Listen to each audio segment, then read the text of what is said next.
Surviving a wild animal attack depends on the type of animal, your environment, and how you respond. Here are general tips by animal type to increase your chances of survival. Staying calm during a wild animal encounter is perhaps the most important survival skill you can develop. When you come face to face with a predator or large animal, your body's natural response is to panic. Your heart races, adrenaline floods your system, and your instinct may be to run or scream. However, these reactions can be dangerous. Predators are highly attuned to body language, sudden movements, and fear. Panic makes you unpredictable, and in the animal kingdom, erratic behavior can either make you look like prey or trigger defensive aggression. When you remain calm, you maintain control over your breathing, your movements, and your decisions, allowing you to respond intelligently rather than react impulsively. Wild animals typically don't want to attack humans. In most cases, they're trying to defend themselves or their territory, or they're startled. If you respond with calm, non-threatening behavior, you reduce the likelihood of escalating the situation. Taking slow, deliberate steps backward, avoiding direct eye contact except in cases where you need to assert dominance, like with mountain lions, and using a calm, firm voice are all techniques that show the animal you're not a threat without provoking it. Remaining calm also allows you to assess your surroundings more clearly. You'll be able to identify escape routes, spot tools or terrain that could help you, and watch the animal's body language for signs of aggression or retreat. If you let fear take over, your field of vision narrows, your awareness diminishes, and you might miss the chance to get out of danger safely. The ability to stay mentally composed also helps you remember survival protocols that might save your life, like not turning your back on a predator or using bear spray correctly. Breathing is a powerful tool for staying composed. Inhale slowly through your nose, hold for a moment, and exhale gently through your mouth. This helps control your nervous system, lowers your heart rate, and keeps your mind sharp. Even if your body is flooded with fear, controlled breathing can bring a surprising sense of clarity and confidence. This is especially important in close-range encounters, where every second counts and one wrong move could provoke an attack. Training yourself to stay calm takes practice. Outdoor professionals, rangers, and survival experts often train by putting themselves in stressful but controlled environments to condition their nervous systems. Visualization is another tool. Mentally rehearsing how you would respond to different animals can prepare your brain to stay calm under pressure. The more you mentally practice staying composed, the more likely you are to stay grounded when the real moment comes. People who survive wild animal encounters often describe a sense of intense focus, not panic. This survival focus can only emerge if the initial fear is controlled. Think of calmness not as the absence of fear, but as the ability to move through fear without letting it take over. By remaining calm, you send a signal to both yourself and the animal that you're not erratic, not prey, and not a threat worth dealing with. You gain a mental edge in a high-stakes situation, and sometimes that can mean the difference between life and death. Calm doesn't just help you survive the moment, it gives you the best possible chance of walking away without injury. The instinct to run when faced with a dangerous wild animal is deeply rooted in human survival behavior. However, in most wildlife encounters, running is the worst possible choice. Predators like bears, big cats, and wolves are hardwired to chase moving targets. When you run, you signal that you are prey, and even if the animal wasn't planning to attack, your sudden movement can trigger a pursuit reflex. These animals are incredibly fast and agile. A grizzly bear can run up to 35 miles per hour, a mountain lion can leap 40 feet in a single bound, and a wolf can chase for miles without tiring. No human can outrun these creatures, and attempting to do so often escalates the situation from a passive encounter to an active attack. Remaining in place or backing away slowly is a much safer response. Movement should be deliberate, steady, and slow. Quick, jerky motions can confuse or agitate the animal. By standing your ground and avoiding eye contact unless necessary, you demonstrate calmness and confidence.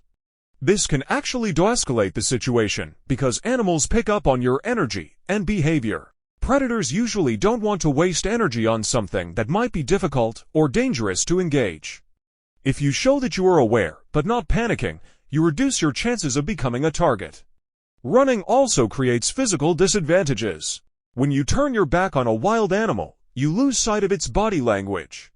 You can't see if it's bluff charging, getting ready to pounce, or changing its behavior. Maintaining visual contact without direct eye contact in certain cases helps you read the situation and adapt as needed. You might notice it hesitating, turning away, or responding to your presence with curiosity instead of aggression. You give yourself time to react by staying visually connected, which is lost the moment you flee. In dense forests, rocky terrain, or uneven ground, running is also dangerous because it increases the risk of falling or injuring yourself. A twisted ankle or fall can leave you completely vulnerable and defenseless. In contrast, controlled movement keeps your balance and gives you options. You can position yourself behind trees, rocks, or elevation changes, which may offer protection or deter pursuit. Wild animals may see these barriers as obstacles not worth crossing, especially if they're not motivated by hunger or territorial aggression. In certain situations, like with elephants or hippos, running may be the only option if the animal charges. These are cases where creating distance fast is necessary, and understanding the specific animal's behavior is vital.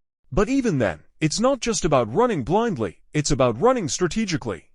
Finding cover, using terrain to your advantage, and knowing when to make a dash are all part of the decision-making process. This reinforces why staying calm and thinking clearly is so important. Survival experts and wildlife professionals often stress that most wild animals want to avoid confrontation. If they perceive you as non-threatening and not prey, they are more likely to disengage. Running removes that possibility. It overrides your chance to communicate calm intent and triggers a completely different instinct in the animal. You lose control of the situation the moment you sprint, and in the wild, control is everything. It's important to practice and internalize the idea that staying still or backing away slowly is not weakness, it's a strategic move. It gives you the upper hand in maintaining safety. Whether hiking, camping, or exploring wilderness areas, reminding yourself not to run if an encounter happens can help prevent fatal outcomes. When your brain tells you to flee, choosing instead to stand firm and move with purpose can keep a tense situation from turning into a deadly one. Making yourself look big during a wild animal encounter is a powerful nonverbal signal that can influence how the animal perceives you. In the animal kingdom, size often communicates dominance and threat level. By appearing larger than you actually are, you can discourage an animal from seeing you as prey or as an easy target. This tactic is particularly effective with predators such as mountain lions, wolves, and even some types of bears. These animals assess their potential opponents visually, and if they believe they're facing a formidable creature, they may choose to back off rather than risk injury or a prolonged struggle. To make yourself look big, raise your arms above your head, spread out your jacket if you're wearing one, or hold your backpack overhead. If you're with other people, stand close together and move in unison. This not only increases your perceived size, but also signals unity and strength, which many predators instinctively avoid. The key is to be deliberate and confident in your movements. Sudden or panic gestures can have the opposite effect and provoke an attack instead of deterring one. Maintaining a strong posture while making yourself look big also affects your own mindset. When you stand tall, face the threat, and hold your ground, you tap into a psychological state of courage and control. This can help you stay mentally focused and avoid the paralysis or disorientation that fear often brings. Animals are very sensitive to body language. Slouching, turning away, or appearing submissive may invite further investigation or aggression. On the other hand, a bold, upright posture says you are aware, alert, and not easily overpowered. It's important to understand that making yourself look big should be used in the right context. For example, with a mountain lion, this approach is essential because turning away or appearing small can trigger its hunting instincts. With wolves or coyotes, appearing large and noisy can break their confidence and cause them to retreat. However, with certain animals like bears, especially grizzlies, it's more nuanced. While you want to appear confident and aware, you don't want to seem like you're challenging the animal. That's why it's crucial to combine size-enhancing behavior with a calm, steady demeanor. The effectiveness of making yourself look big also increases when combined with loud, firm vocalizations.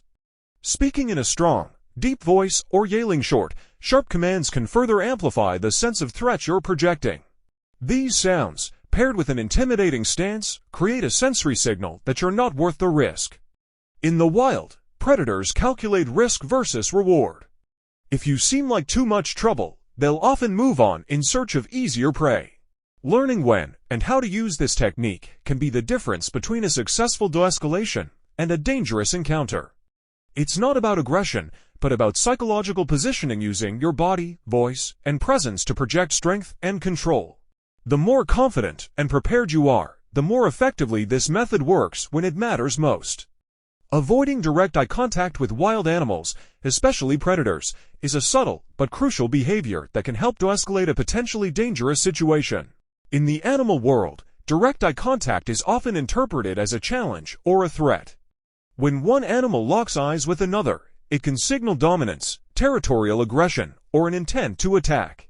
Many predators are highly attuned to this cue, and maintaining a fixed stare can unintentionally provoke them, making them feel defensive or aggressive. Understanding how to manage your gaze and body language is a key part of surviving an encounter without confrontation. When you encounter a wild animal, your instinct might be to watch it closely, and while situational awareness is important, staring directly into its eyes is not. Instead, you should look slightly to the side, keeping the animal within your peripheral vision.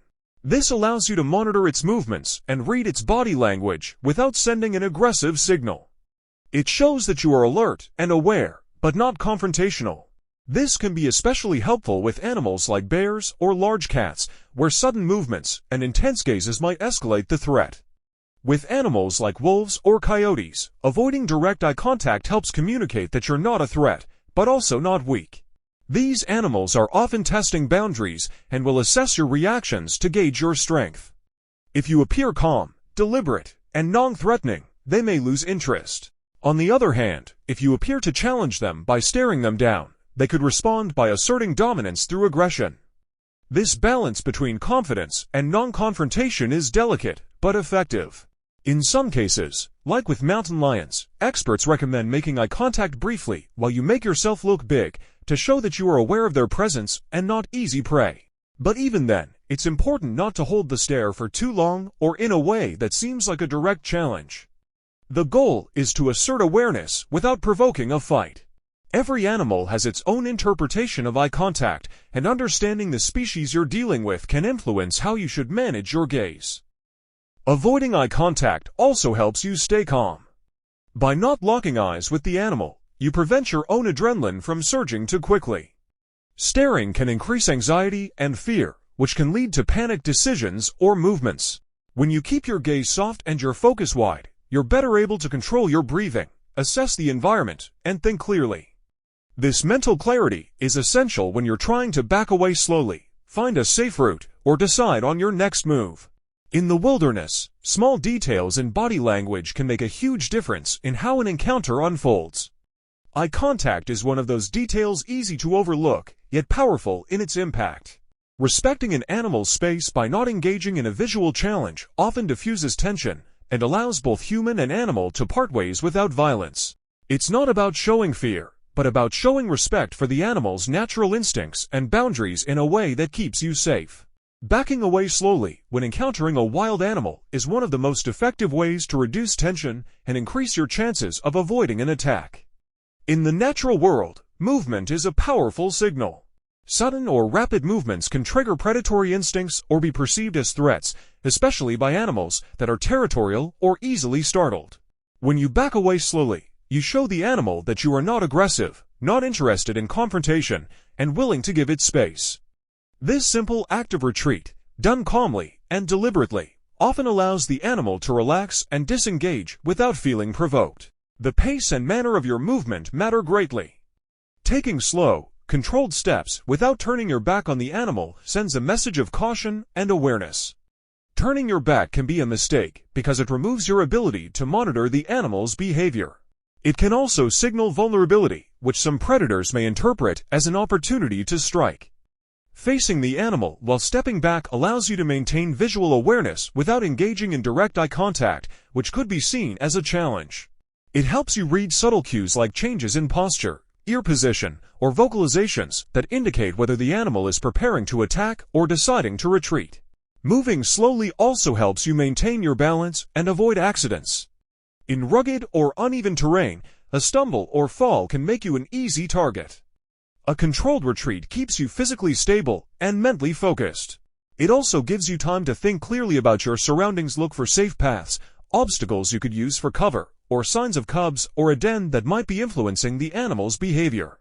Wild animals often act aggressively only when they feel cornered or are protecting young, so showing that you are backing off can ease that perceived threat.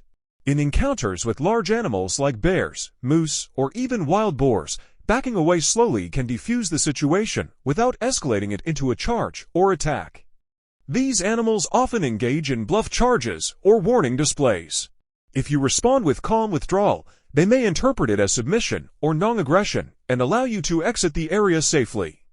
Running or making erratic movements, in contrast, may cause them to follow through with an actual attack. A slow retreat gives both parties a chance to exit the confrontation with minimal risk. Another benefit of backing away slowly is that it gives you time to reach tools or deterrents if necessary. For example, if you're carrying bear spray, a walking stick, or noise-making devices, you'll have a moment to prepare them while still showing non-threatening behavior. This dual approach, remaining non-aggressive while preparing for defense, maximizes your chances of survival without unnecessarily provoking the animal. The goal in any wildlife encounter is to create distance without triggering a reaction. Backing away slowly is a universal sign of peace that most animals recognize and respect when combined with calm energy and respectful awareness of their space. It shows that you're leaving without fear, panic, or aggression, and that you're allowing the animal to maintain control over its environment. Carrying bear spray when venturing into areas where wildlife, particularly bears, are known to roam is one of the most effective and non-lethal methods for protecting yourself in the event of an encounter. Bear spray, a form of pepper spray specifically designed for use against bears, contains capsaicin, the active compound in chili peppers that causes a burning sensation and temporary blindness when it comes into contact with the eyes, nose, or skin.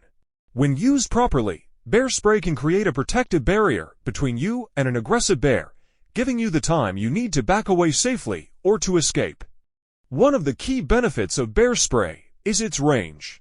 Most bear sprays have an effective range of around 20 to 30 feet, which is much greater than the typical distance a bear might approach you in an attack scenario. This gives you a critical window to react before the bear is within striking distance. Unlike firearms, bear spray doesn't require accuracy or precision, which makes it easier to use under stress, especially when faced with an incoming charge. A well-timed burst of bear spray can deter a bear from advancing, as the intense irritation from the spray will cause it to retreat in most cases. It is an invaluable tool for both deterrence and self-defense, as it allows you to defend yourself without the risk of causing fatal harm to the animal. When carrying bear spray, it's essential to ensure that it is easily accessible and ready for immediate use. Many people make the mistake of keeping it in their backpack or deep in a bag, where it can be difficult to reach quickly in an emergency. Bear spray should be carried on your person, either on a holster or in a front-facing pocket that you can access in seconds. Practice drawing the spray from its container in a calm and controlled manner so that in a real-life situation, you won't fumble under pressure. The idea is to be able to deploy the spray quickly and effectively, ideally within a matter of seconds, as bears can close the distance between you in mere moments during a charge.